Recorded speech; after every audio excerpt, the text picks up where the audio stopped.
This sleep story is a retelling of the movie The Wizard of Oz. In the abnormally brownish land of Kansas, young Dorothy Gale runs into problems with the local horrible person, Miss Gulch. She insists on taking Dorothy's dog Toto off to be euthanized because he's been chasing her cats. Toto escapes, but since Dorothy's Aunt Em and Uncle Henry basically stood there wringing their hands while the poor little guy got put onto the dog van, Dorothy decided to hit the road. The kindly Professor Marvel guides her back home just in time for her to take a tornado ride to a colorful magical land of giggling little people. Her house lands on the local Wicked Witch, making her a national hero and gaining the enemy of Witch 2.0, who covets the magical ruby slippers that mysteriously migrated from the dead witch's feet to Dorothy's. The good witch Glinda appears and advises her to make her way to Emerald City, where the mysterious Wizard of Oz can get her out of her extended hallucination and send her back home. The yellow brick road points the way and leads her to a motley crew: a scarecrow in search of a brain, a tin man in need of a heart, and a cowardly lion looking for a little courage. They make their way to Emerald City after dodging some threats from the Wicked Witch of the West, only to watch the bottom drop out of all of their plans.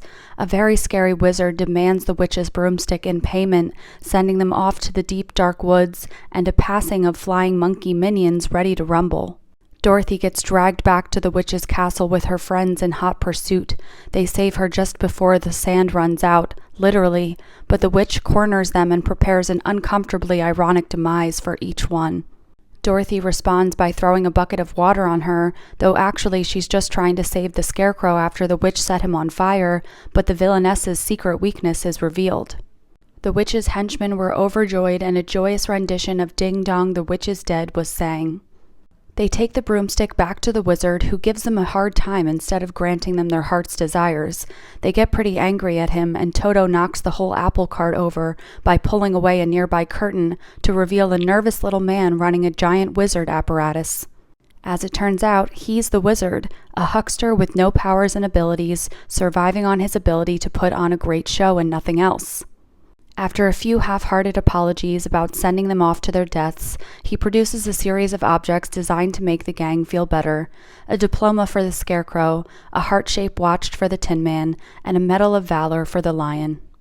Dorothy, unfortunately, can't solve her problem with a trinket, so the wizard agrees to take her home in a balloon, the same one that brought him here.